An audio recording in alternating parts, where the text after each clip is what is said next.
Ya estamos. Bueno, buenas tardes. Soy Silvia Panigini, médica especialista en psiquiatría infanto-juvenil.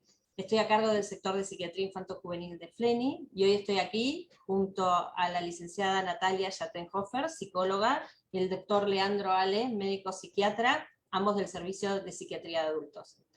Somos un equipo de profesionales de distintas disciplinas como la psiquiatría, la psicología, la fonoaudiología, la psicopedagogía, y trabajamos en estrecho contacto con otros profesionales como neurólogos infantiles, terapistas ocupacionales y docentes. Esta mirada conectada e interdisciplinaria nos resulta indispensable para conocer y comprender aquello que puede experimentar una persona del espectro del autismo en su niñez, en su adolescencia o en la vida adulta.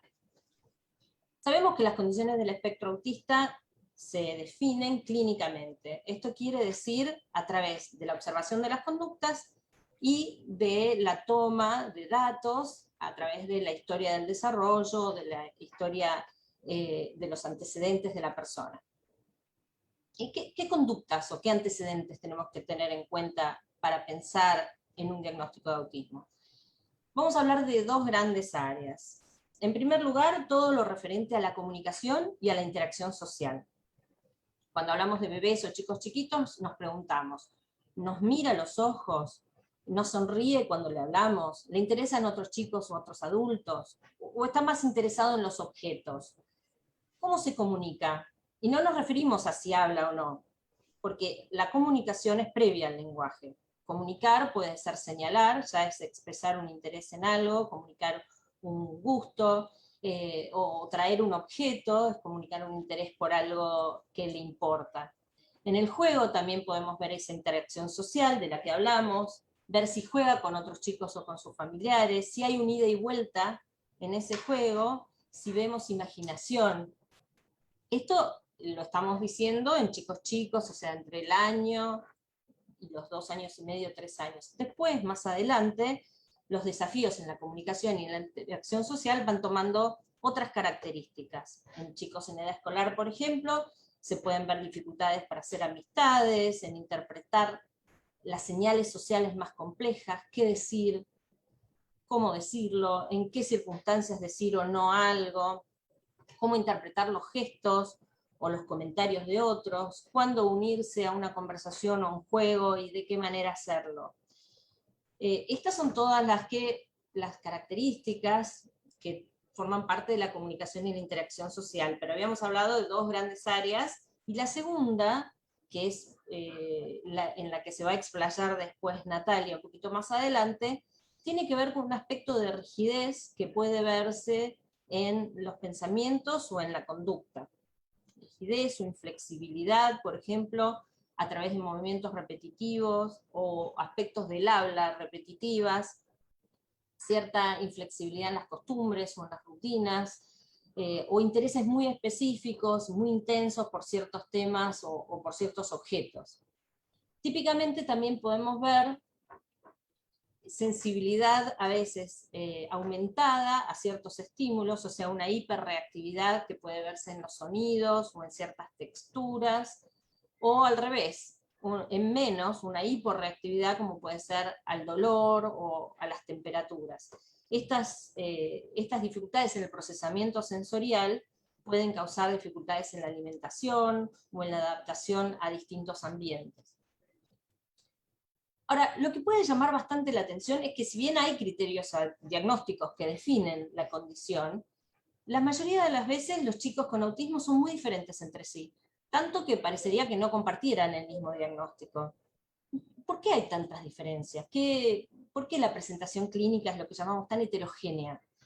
Bueno, parte de esta heterogeneidad o parte de estas diferencias tienen que ver con la presencia o la coexistencia de condiciones asociadas, o sea, de dificultades que no forman parte del diagnóstico, pero que suelen estar presentes en un alto porcentaje de personas con autismo.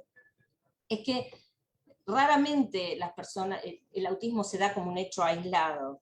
Es más bien la regla, más que la excepción, que existan dificultades en otras áreas del desarrollo. Y de hecho, a veces son estas condiciones que se asocian o que se superponen, o como las llamamos técnicamente comorbilidades, a veces son esas las que suelen llevar al diagnóstico antes incluso que los mismos síntomas nucleares que mencionamos antes. ¿Y a qué nos referimos con estas condiciones asociadas? En primer lugar, la más frecuente y la primera en el tiempo es la del lenguaje. El retraso en el lenguaje o la ausencia del lenguaje es una de las primeras preocupaciones que expresan las familias cuando consultan, y en esas evaluaciones a veces se pueden detectar asociadas dificultades en la comunicación y en la interacción social. Así que esa es una condición que se asocia con frecuencia. Otra, con mucha frecuencia también, tiene que ver con la falta de atención o distractibilidad, que puede ir asociada a hiperactividad e impulsividad. Y esas características pueden generar conductas disruptivas que pueden llevar a la consulta. Un poco más adelante pueden ser las dificultades de aprendizaje, que demoran el inicio de la lectura y de la escritura.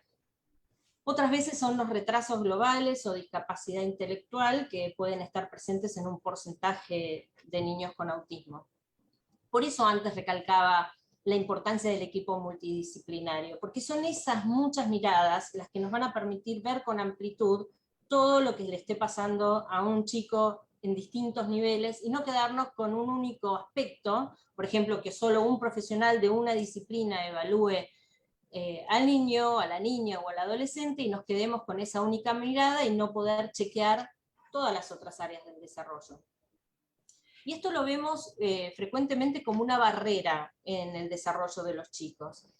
Y es que el diagnóstico de autismo toma, o ocupa, entre comillas, todo. Se convierte en una explicación para todo aquello que le pasa a una persona con autismo. Cuando en realidad, si pudiéramos identificar correctamente y abordar esas otras cuestiones de las que hablamos, se podría tener un gran impacto en la evolución cuando se comprenden, ¿no? Silvia, ahí, discúlpame, ¿no? Pero en uno de los comentarios que nos habían llegado al posteo de Instagram, había justamente una mamá que hacía alusión, me parece, algo de esto, ¿no? Que hablaba de su hijo con autismo, con TGD, pero que era un chico con hiperactividad, ¿no? Y cómo me parece que justo tiene que ver con esto, ¿no? Con la importancia de atender como las diferentes cuestiones. Exacto. Bueno, hay muchos chicos con autismo que uno puede ver que les cuesta quedarse sentados, que están en constante movimiento, que están inquietos, o que de pronto están en una clase e interrumpen al docente para decir algo que quizás no está relacionado a lo que se está hablando, y muchas veces esto es visto como parte de sus dificultades de interacción social o de comunicación. Pero no se considera la posibilidad de que pudiera presentar un trastorno por déficit de atención con hiperactividad, o sea, o rasgos de eso. Y la forma de manejar esas situaciones va a ser muy diferente, porque si se considera que esas conductas que se describen son solo parte del autismo, el abordaje va a ser, por ejemplo, la presencia de un acompañante para ayudarlo a regular sus impulsos en ese sentido. Ahora, si tuviéramos en cuenta que puede haber una condición de déficit de atención asociado, las alternativas terapéuticas pueden ser otras, puede haber otras ayudas. O, por ejemplo, en el caso de otro chico que puede ser inquieto, si se llega a la conclusión de que no está prestando atención porque quizás tiene un trastorno de aprendizaje, tiene dislexia, entonces en ese caso la ayuda, el apoyo va a ser un apoyo a la alfabetización, o adaptaciones que acerquen, ¿no?, la exigencia escolar a las verdaderas posibilidades de ese alumno en particular, y así va a disminuir la ansiedad y el estrés y quizás esas conductas que en su momento llamaron la atención. O sea que las conductas en sí pueden guiarnos a distintas posibilidades, y tenemos que tener en mente todas esas otras cosas para poder hacer un correcto diagnóstico y ayudar que esa trayectoria sea lo más fluida posible. Bueno, un poco para finalizar esta parte del intercambio, no quiero dejar de mencionar también la presencia de otra condición asociada, que es la depresión. Y eso puede ser un desafío diagnóstico para los profesionales, porque se puede confundir con la tendencia a aislarse o las dificultades de interacción social básicas que describimos. Pero la depresión puede estar presente como consecuencia de la soledad o del hostigamiento que muchas veces los chicos sufren a lo largo de la adolescencia o a lo largo de la vida en general, ¿no? Así que el diagnóstico adecuado de las distintas áreas y de las distintas conductas es esencial para el bienestar emocional a largo plazo. Pero bueno, también este aspecto de las comorbilidades lo va a retomar Leandro un poquito más adelante en el área de adultos, ¿no? Bueno, ahora si te parece sigo yo. Bueno, Dale. un poco la idea, como vos habías anticipado, Silvia, habíamos pensado que yo retomara tal vez como ese segundo criterio cardinal del diagnóstico del espectro autista, que tiene que ver más con los movimientos, los comportamientos o los intereses estereotipados o restrictivos, ¿no? Y tal vez especialmente referirme a lo que son los intereses restrictivos. A lo mejor arrancar por definirlos, ¿no? ¿A qué llamamos cuando hablamos de intereses restrictivos? Y en primer lugar, bueno, son intereses justamente, ¿no? Son aspectos en los cuales las personas, o por los cuales las personas se sienten altamente motivados, pueden ser objetos, actividades, ¿Y por qué hablamos de que son restringidos? Porque justamente toman todo el foco atencional de las personas a tal punto que se vuelven como exclusivos y restringen a las personas en el desarrollo de otras actividades de su vida cotidiana, ya sea atender a las cuestiones del colegio, a las cuestiones laborales, de higiene, de alimentación. ¿Sí? Las personas quedan absortas en esos intereses. Por lo general, obviamente, cuando hablamos de restringidos, hablamos teniendo en cuenta esta intensidad. Suelen ser fijos, estereotipados, con bastante resistencia al cambio o a dejar de atender para dedicarse a otra cosa. De hecho, si nosotros intentamos, sobre todo los chicos más pequeños, que discontinúen el uso de ese objeto en el que están de manera abrupta, seguramente el chico empiece a tener una reacción de angustia, de ansiedad o de rabieta. A ver, este es el aspecto por los cuales estos intereses de alguna manera se vuelven problemáticos, ¿no? De algún modo. Los intereses pueden ser más convencionales, es decir, que, no sé, de repente salió la película del Rayo McQueen y están todos los chicos motivados por el Rayo McQueen, o más excéntricos, más raros. ¿Qué pasa? El chico quizás está tomado o le gusta el Rayo McQueen, pero tal vez le gusta como determinado aspecto en particular. A lo mejor no es todo el Rayo McQueen, a lo mejor es la rueda, cómo gira el Rayo McQueen cuando lo hace andar. Y lo que sucede es que quizás cuando el grupo de pares deja de hablar quizás de la película, Rayo McQueen pasa a hacer otra cosa, a lo mejor el chico no puede cambiar el foco atencional y sigue absorto en ese interés. Los intereses también van evolucionando y pueden ir cambiando a lo largo de la vida, pueden partir de pequeños objetos, de pequeños aspectos o cualidades de determinados objetos, pasar a convertirse a lo mejor en querer coleccionarlos. Hay un joven, por ejemplo, que hoy tiene unos 30 y pico de años, que empezó a sus 2 años, era un apasionado de las letras, entonces las coleccionaba y las alineaba de acuerdo a algunos patrones, y eso después se fue convirtiendo en que ya no eran las letras, sino que eran letras de alguna tipografía especial, y un día se encontró con el alfabeto japonés y empezó a interesarse mucho en los ideogramas japoneses, en las letras japonesas, y hoy es un conocedor de algunos aspectos de la cultura japonesa y fanático, digamos, por estas cuestiones. Con lo cual, a veces los intereses van evolucionando y van cambiando a lo largo de la vida, y a veces conviven diferentes tipos de intereses. Muchas veces los intereses también van acompañados de esto que decíamos como movimientos estereotipados o repetitivos, y pueden ser, hablamos de que son más convencionales o que pueden ser más raros o más excéntricos. Y en esto quiero traerles el ejemplo de un paciente, de un psiquiatra norteamericano, que contaba que un chico de 11 años más o menos, cada vez que volvía del colegio, se necesitaba encerrar en su cuarto y se pegaba de una pared a la otra, la cama, el escritorio, ¿no? Iba como rebotando de pared en pared. Sus padres de alguna manera lo permitían porque veían que esto era como una necesidad de este chico, y que de hecho después de un rato, cuando la mamá lo llamaba, el chico de alguna manera podía volver a integrarse a la dinámica familiar. Un día la abuela le pregunta a su nieto qué era lo que él hacía, porque no entendía, justamente le parecía raro, y el chico, que por suerte tenía un buen nivel de lenguaje, le pudo comentar que estaba jugando al fútbol, al tenis y al básquet. La abuela estaba más desconcertada aún, porque él lo que veía era un chico que iba de una pared a la otra, y entonces siguió preguntándole, y entonces el chico le pudo clarificar que en realidad él era la pelota.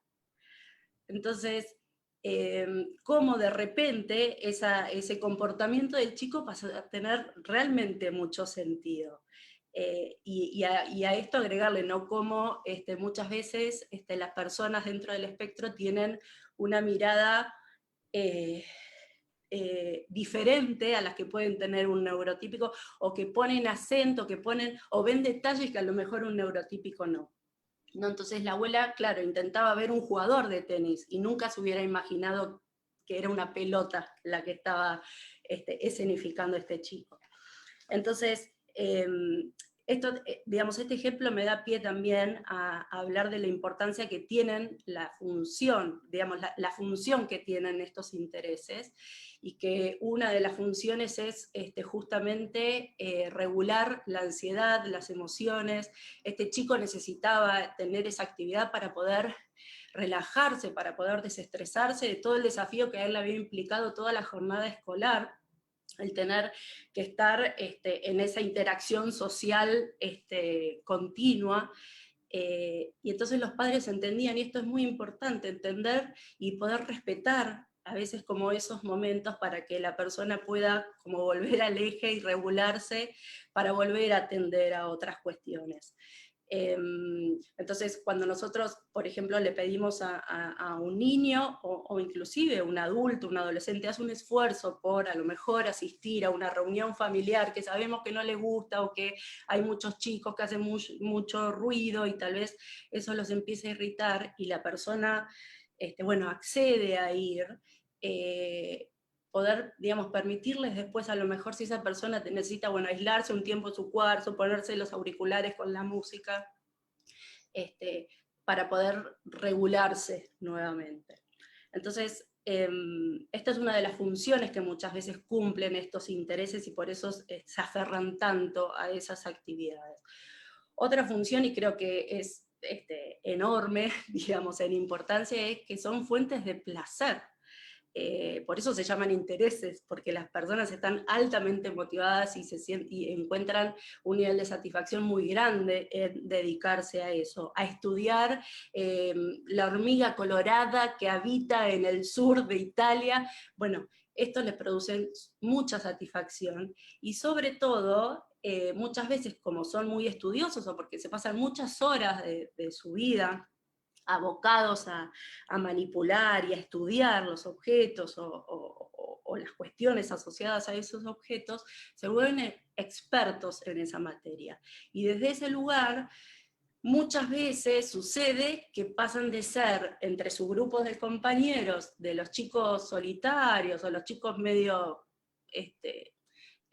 silenciosos o raros a veces, a convertirse en el más cool de todos. De repente es el adolescente al cual le van a pedir todos los compañeros que le instalen en su computadora ese programa que le permite bajar las aplicaciones de manera gratuita, ¿no? Entonces, esto empieza a redundar en su autoestima de una manera muy poderosa y positiva, ¿no? Otra de las, digamos, de las fuentes que puede, por las cuales pueden surgir, a ver, más que de las fuentes, tal vez la pregunta es, ¿y por qué surgen? Como, ¿por qué se hacen tan restringidos estos intereses, ¿no? ¿Por qué son tan restringidos? Y en realidad no hay una respuesta exacta a esta, sí hay una teoría, y que tiene que ver con que justamente como les resulta tan desafiante las relaciones interpersonales y comprender la variabilidad y la emocionalidad de las personas, que eventualmente dedicarse al mundo físico o al mundo material y aprender sobre algo, les resulta mucho más más tranquilizador, porque se hace más predecible. Entonces, por eso, digamos, una de las teorías es que se vuelcan a estos intereses justamente como compensatoriamente de eso otro que le resulta tan angustiante y desafiante. En este sentido, como en esta necesidad de ordenar a veces ese caos social o eso como que no se entiende en los intercambios sociales, es que aparecen también las personas, por ejemplo, que el interés está puesto en estudiarse todas las reglas, por ejemplo, de tránsito, ¿no? O las cosas que se deben hacer o no hacer, y entonces tenemos a la persona que no deja cruzar a nadie por el medio de la calle, si no es que los hace ir hasta la senda peatonal, y aunque no venga ningún auto, tienen que esperar hasta que corte el semáforo, o muchas veces son personas, por ejemplo, que estudian, que después en un futuro se dedican a la abogacía porque son estudiosos de las leyes. Esto puede, digamos, como tornarse o empezar a tener algún costado problemático si a lo mejor este fanatismo por el conocimiento de las reglas puede tomar un tinte más político, más religioso, y puede llegar a generar como ciertas disrupciones, sobre todo cuando en esto de la inflexibilidad se hace difícil, o se les resulta difícil convivir o tolerar una opinión diferente a la idea que ellos tienen, ¿no? Entonces, bueno, en esto es donde quizás hay que ir acompañando para que ese sistema, a lo mejor, de pensamiento e idea, de alguna manera pueda flexibilizarse y no tornarse disruptivo.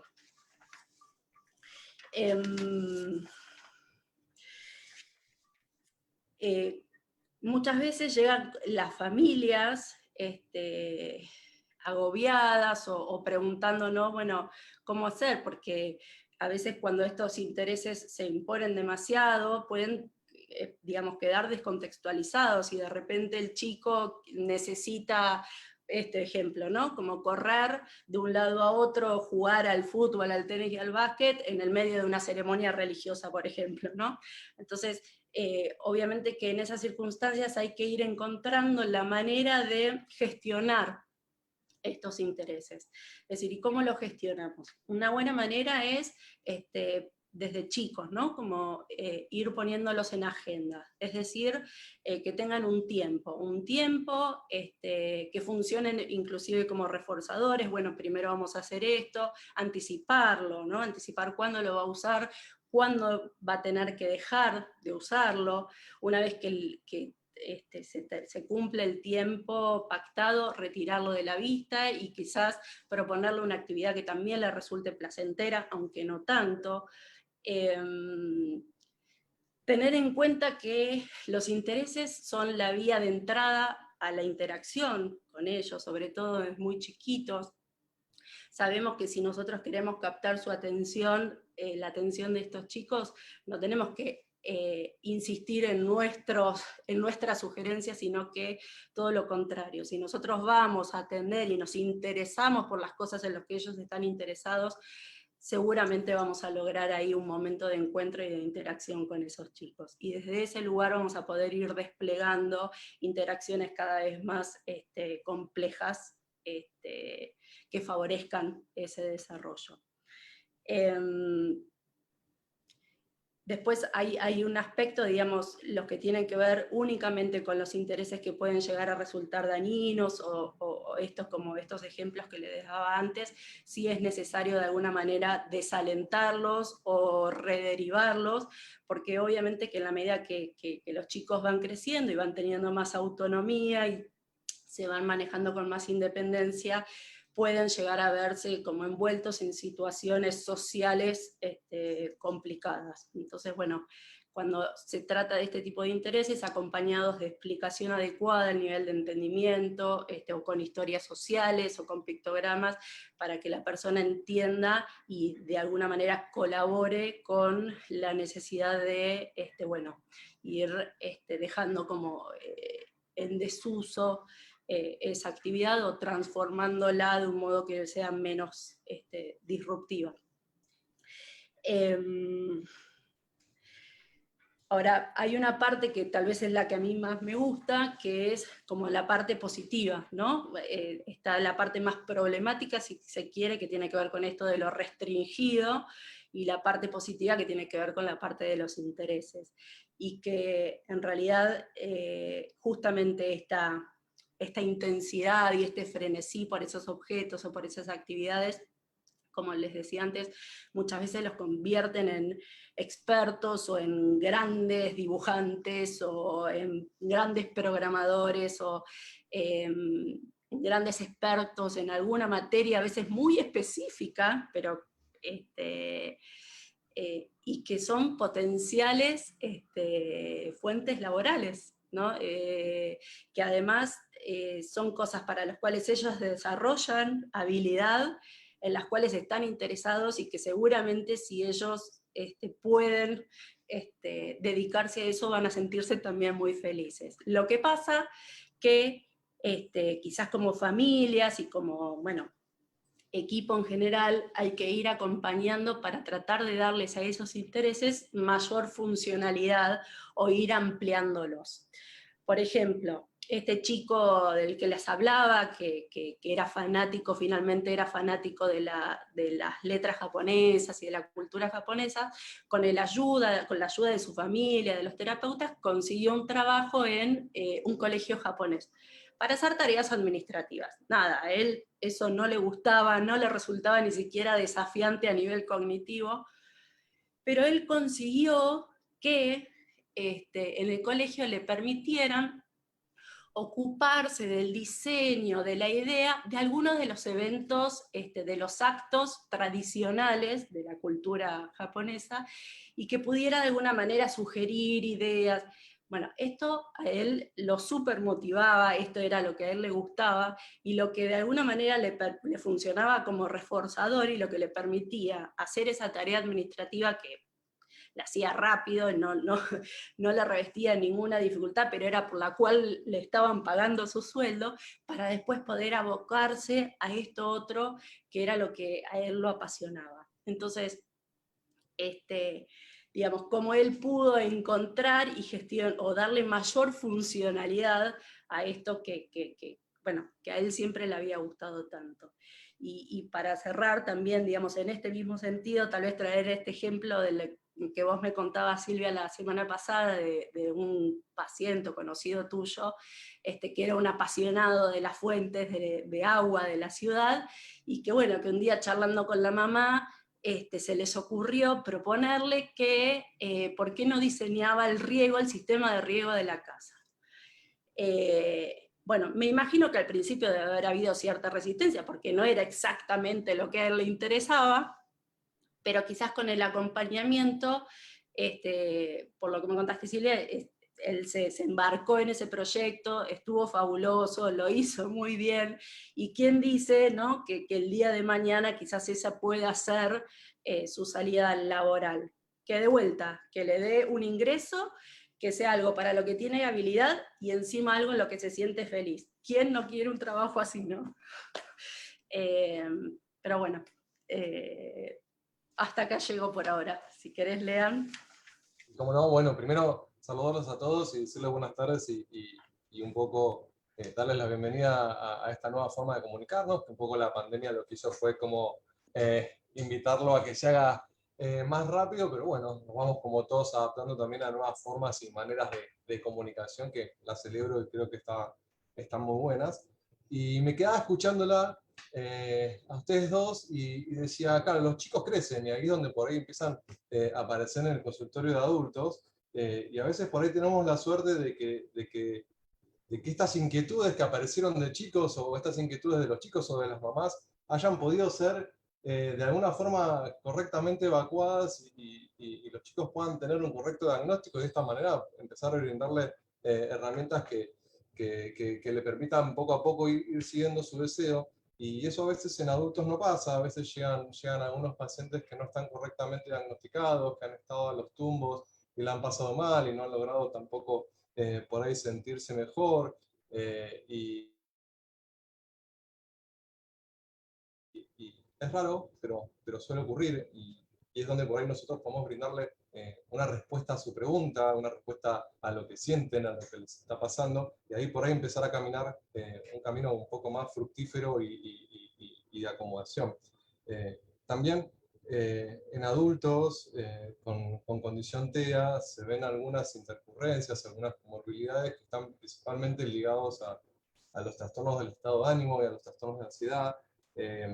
Cada paciente es un mundo y cada paciente habita y vive su mundo, y muchas veces poder compartir este mundo con el mundo externo frente a algunas situaciones de hostilidad o de falta de comprensión hacen que ciertos síntomas del estado de ánimo comiencen a aparecer, y uno tiene que prestar atención a eso, tiene que alojar al paciente en ese espacio, permitirle que lo pueda expresar, que lo pueda decir, y también darle ayuda para que estos síntomas puedan desaparecer, pero principalmente hay que darle espacio. ¿Qué quiero decir con esto?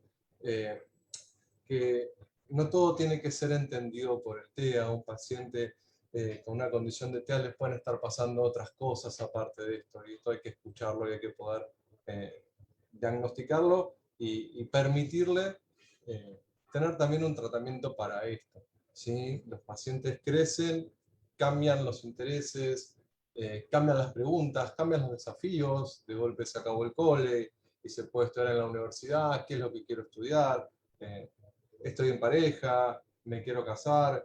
Hay una preguntita que vi por ahí que estaba dando vuelta que a mí me pareció súper importante, dije qué suerte que lo trajeron, si no, o sea, yo iba a entrar ahí, pero a mí me parece que es un punto súper importante que tiene que ver con la sexualidad hay que hablarla. La pregunta iba más ligada también a una cuestión más teórica, que me parece súper importante, pero no sé si es el espacio y no tenemos tampoco tanto tiempo como para, me quedaría ahora hablando de eso, pero creo que por ahí es más para otro ámbito, pero la sexualidad habita en todos y en cada uno de nosotros, y habita de manera diferente, y quizás la diferencia entre sexualidad y sensualidad se va descubriendo en el paso a paso, en el día a día. El gran problema con la sexualidad es no hablar de la sexualidad.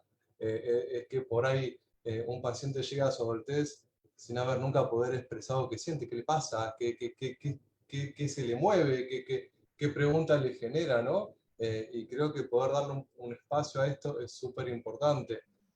Lo mismo qué pasa cuando los pacientes también van creciendo. Nuestros pacientes son adultos, jóvenes, adultos, y también van a llegar a ser adultos mucho más grandes, y todo va cambiando de foco, ¿no?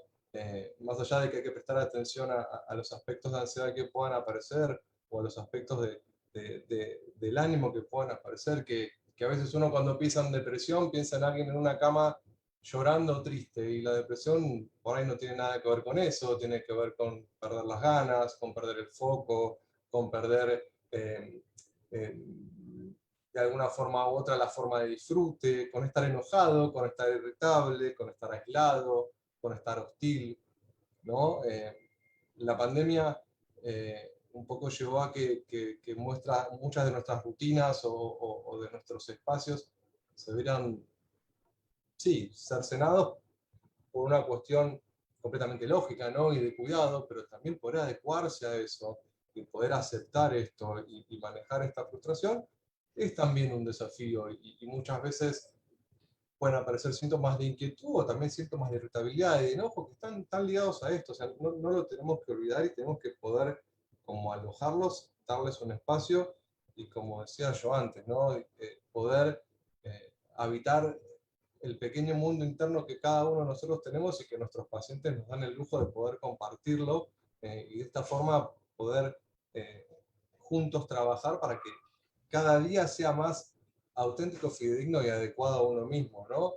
Aún teniéndonos que adaptar por ahí a algunos medios un poco más hostiles que no logran entender la realidad interna de cada uno de nosotros.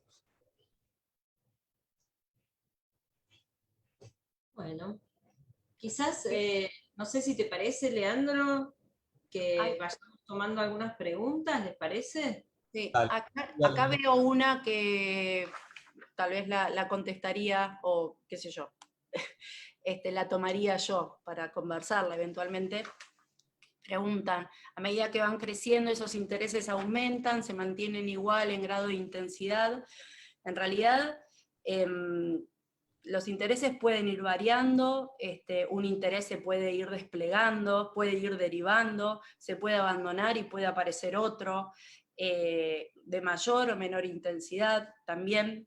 Por eso, digamos, cuando hablaba de la función, si es digamos, si abocarse a ese interés favorece o va en la búsqueda como de la regulación de la ansiedad, quizás en momentos más estresantes o momentos más desafiantes de la vida, a lo mejor pueden llegar a incrementarse esas conductas, si se quiere, o comportamientos quizás más restringidos o estereotipados, ¿no? O frente a situaciones nuevas, ¿no? O desconocidas. La verdad es que esto puede ir variando. Lo que sí me parece tal vez importante es que como intereses, no sé, dejar mi mensaje, creo que lo dejé, pero creo que tiene una parte que está buenísima y que además tenemos que respetarlos porque tienen que ver con la individualidad de cada uno y con los intereses, los gustos de cada uno, pero sí me parece importante poder ir como contextualizándolos, haciéndolos más funcionales, acotarlos para que eventualmente no se empobrezcan otras áreas vitales de la persona. Y esto sí me parece que es importante como de alguna manera acompañarlos desde chicos, ¿no? Esto que decía, bueno, ponerlos en agenda, saber que bueno, que primero tengo que hacer esto, y después voy a tener este rato para dedicarme a esto que me interesa, ¿sí? Porque de esa manera su mundo se va a enriquecer mucho más y van a estar de alguna manera menos limitados en el desarrollo de esos otros aspectos. Bueno. Esto que decís, Natalia, yo quería agregar algo en cuanto a la pregunta. Dice, ¿se mantienen igual o aumentan, etcétera? Es como que a veces hay una idea que quizás tenemos que empezar a desafiar o a dudar de que no hay como un camino predeterminado. Todos los chicos tienen esto, a todos los intereses les pasa esto. Lo que les pase a los chicos y a sus intereses va a tener mucho que ver con lo que haga la familia, con lo que haga el equipo terapéutico, con cómo el chico vaya descubriendo distintos ambientes y cosas que lo vayan estimulando. O sea, es un ida y vuelta y es un intercambio muy dinámico entre el ambiente, el entorno y la persona con autismo. No es que ocurre, no importa qué, no, ocurre de acuerdo a cómo se va acompañando, como vos decías, no es que aumenta en todo el mundo de la misma manera, así que... Tal cual, estaba pensando lo mismo, digo, todos nosotros somos personas dinámicas, no estamos estáticos, entonces vamos de golpe descubriendo algunas cosas, perdiendo el interés en otra, o de alguna forma modificando esto, pero siempre en un contacto, en un ida y vuelta, ¿no? Tengamos condición autista o no, digo, me parece que quizás poder romper con esto, como bien decía Silvia, está bueno, porque obviamente que va a haber cosas que a mí me gustaron de chico y que a lo largo de la vida por ahí me siguieron gustando, porque me parecen interesantes, o por ahí en el medio me dejaron de gustar y mutaron hacia otro lado. Digo, tener en cuenta esta cuestión de dinamismo me parece que está bueno y que también gana flexibilidad o sea, en el momento de sentarte con una persona con TEA para poder ayudarlo y entrar en este interjuego y no quedarnos en esto estanco, que por ahí es lo que a veces asusta y no permite pensar, ¿no? Durante la semana habíamos recibido algunas preguntas que quisiera abordar primero porque, bueno, por orden de llegada casi. Una persona, una mamá dice que su hija la pasa mal en esta época de pandemia, que está muy nerviosa, que no quiere hacer nada de lo que le mandan del instituto y que como no sabe hablar, los berrinches no saben a qué se deben o cómo manejarlos y que no tienen contacto con pares por el miedo al COVID. que se tiene en general. A mí, esa pregunta para mí reúne muchos temas importantes y que me gustaría contestarle, ¿no? El hecho de que nombren que tienen miedo al COVID y que ese sea el clima familiar, ya de por sí determina un cierto clima emocional, un cierto tono emocional en la familia, que obviamente para los chicos sus vínculos de apego, ¿no? sus figuras de apego son las que modelan un poco la forma de reaccionar a las cosas. Entonces, si hay un estado de mucha ansiedad, de mucho temor, de nerviosismo, por lo que nos está rodeando, lógicamente eso también se va a transmitir. Así que, por más que una persona quizás no sea verbal, está recibiendo mucha de ese clima y ese entorno que, así como estamos los adultos nerviosos, seguramente también los chicos. Y más todavía en el caso de, en este caso es una chica que no habla. El tema de la ausencia de lenguaje hace que las conductas se vean muy exacerbadas. O sea, es casi como directamente proporcional la presencia de las conductas disruptivas con la ausencia del lenguaje, ¿no? Silvia, y pensaba en ese sentido que no solamente en esta situación crítica, sino en general, pero también en esta situación, esto de poder proveer o encontrar un modo alternativo de que la persona pueda de algún modo comunicar algo de lo que está viviendo, algo de lo que está pasando, ¿no? A través del uso de, o con imágenes, con pictogramas, ¿no? Pero encontrar el modo de que la persona nos pueda entender, pero también de que la persona pueda expresar algo de lo que le está sucediendo. Exactamente. En los chicos que no tienen lenguaje es muy, muy importante hablar con el equipo terapéutico para el desarrollo de sistemas alternativos de la comunicación, ¿no? Esos sistemas alternativos, generalmente, como dice Natalia, tienen que ver con imágenes o pictogramas que nos ayudan a entender el mundo que verbalmente quizás no estamos pudiendo comprender, pero sí a través de imágenes. Entonces, por ahí poder anticiparse a qué cosas van a pasar, poder utilizar un cronograma visual con las distintas actividades, o los pictogramas para poder pedir, porque el berrinche puede ser porque quiere salir, o el berrinche puede ser porque le duele algo, el berrinche puede ser porque en ese momento tiene ganas de hacer otra actividad y no la que está haciendo, o quizás esto de la virtualidad, lo que le mandan de la escuela, no le resulta accesible a como lo venía haciendo, ¿no? A lo mejor lo frustra. Exactamente, y no lo puede expresar de otra manera. Así que muy importante es que todos aquellos chicos que no tengan una forma verbal de expresión puedan contar con algún otro sistema para comunicar y para entonces bajar los niveles de frustración y que no sean los berrinches o las conductas las que nos estén hablando. Y también nosotros como adultos, padres, profesionales, tener un registro de nuestros sentimientos, de cómo estamos, de cuál es el clima que rodea, y tener esa percepción va a ayudar mucho a lo que transmitimos también, ¿no?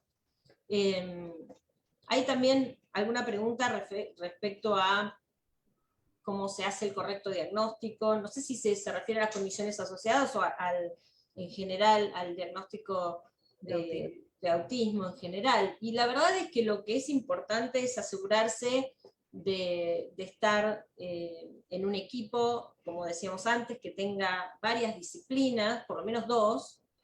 Así son las guías estandarizadas, digamos, para llegar al diagnóstico, es que haya por lo menos dos profesionales de distintas disciplinas, sobre todo que tengan experiencia en autismo. Eso sería como lo más cercano a llegar a un correcto diagnóstico, ¿no? Evaluaciones que tengan que ver con la observación, que tengan que ver con la recolección de datos de historia del desarrollo, y también hay tests o pruebas que pueden resultar útiles como complemento al diagnóstico. Pero es muy importante aclarar que no hay un test diagnóstico de autismo, ¿no?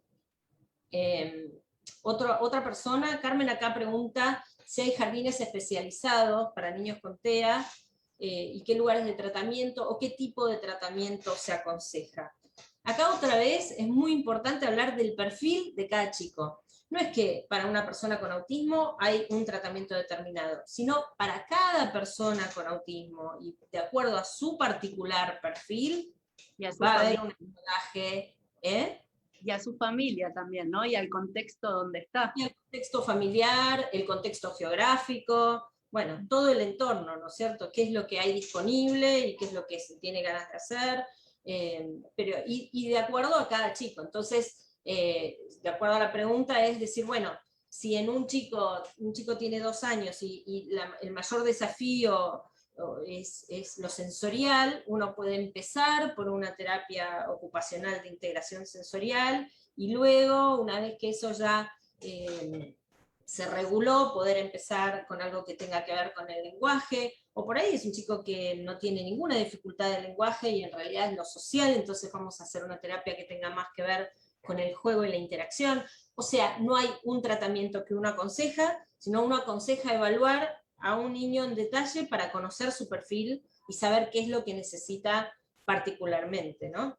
Y uno aconseja en esto, ¿no? Aconseja en conversación fluida con la familia, ¿no? Porque, digamos, en esto que decía también, bueno, ¿qué es lo que la familia reporta como que les resulta más complicado? ¿O cuál es el ideal de esa familia? ¿O qué expectativas tiene? ¿No? Bueno, qué normas o qué formas de funcionar también tiene, o qué cosas valora y qué cosas no. Entonces, bueno, digamos, como en este ida y vuelta también uno va armando ese diseño de tratamiento para ese chico específico, ¿no? Exactamente. Hay una pregunta, dice, ¿cuál es el primer estudio que se hace en un niño de 2 años? Muchas veces en chicos hay lo que se llaman cuestionarios de pesquisa, ¿no? Son cuestionarios que de alguna manera van investigando acerca de la presencia o no de hitos del desarrollo madurativo, social y de comunicación que tienen que estar. Son cuestionarios, no son diagnósticos tampoco. Pueden alertar sobre la posibilidad de la presencia de alguna dificultad del desarrollo o alguna condición del espectro, pero después se necesita una evaluación profunda y multidisciplinaria que tenga que ver con, ya dijimos, puede ser según la edad, puede ser un pediatra del desarrollo, puede ser un psicólogo, puede ser un psiquiatra infantil, puede ser un neurólogo. Todas estas especialidades, si tienen experiencia en el espectro del autismo, conviene poder ser, que se puedan consultar. Acá alguien pregunta acerca de cómo sacarle el celular al hijo que lo está utilizando mucho, sobre todo en esta época, ¿no? Si sacárselo y ya o negociarlo. Yo creo que como todo, o como, no sé si como todo, pero siempre conviene mejor el diálogo, la negociación o la anticipación, ¿no? Esto que decía antes, como poner en agenda, bueno, vas a usar, termina el capítulo de YouTube que estás viendo y cuando termina apagamos el teléfono y hacemos otra cosa, ¿no? Como anticiparle que eso se va a terminar, porque si se lo sacamos, seguramente eso desencadene en una situación de berrinche, de enojo, de angustia, que después es más difícil revertir, ¿no? Finalmente ceden esas situaciones, pero todos terminamos agotados después de esas circunstancias. Entonces, tenemos que pensar en que si vamos a sacar algo lo tenemos que reemplazar por otra cosa. Eso es importante, o sea, de tener pensado previamente qué otra actividad vamos a ofrecer, qué otra cosa interesante o estimulante, si sacamos ese interés que es tan absorbente y lleno de motivación para los chicos, ¿no? Y que además a veces tiene que ver con que a ellos no se les ocurre en qué otra cosa pueden, digamos, atender. Entonces, a veces es muy importante que uno le ofrezca la alternativa concreta, ¿no? Porque tal vez si le decimos, bueno, anda a hacer otra cosa, a veces son chicos que tienen como esa dificultad de poder planear, de poder ellos mismos imaginarse qué pueden llegar a hacer. Entonces tal vez esto que vos decís, Silvia, ¿no? Por algo, reemplazarlo por algo concreto, que si a ellos no se les ocurre, uno lo ofrezca. Tenemos que ir cerrando, pero no quiero dejar de contestar una pregunta de Mónica que dice si la falta de lenguaje a los 2 años es indicativo de TEA. No, la falta de lenguaje a los 2 años es algo a lo que tenemos que atender, porque es parte del desarrollo que a los 2 años un chico tenga bastantes palabras sueltas e incluso pueda tener combinación de 2 palabras, y es muy importante que eso suceda, pero si no sucede, no necesariamente eso es indicativo de TEA. Lo que nosotros hablamos como espectro de autismo son las cosas que tienen que ver con la comunicación y la interacción social. no con el lenguaje únicamente. Bueno, hay muchas preguntas y podemos seguir en la semana contestando algunas o recibiendo más si quieren. Les agradecemos muchísimo haber estado escuchándonos, bueno, y poder hablar con ustedes para nosotros es siempre un enorme placer. Así que muchas gracias y nos veremos pronto, espero. Nos estamos viendo. Muchas gracias a todos.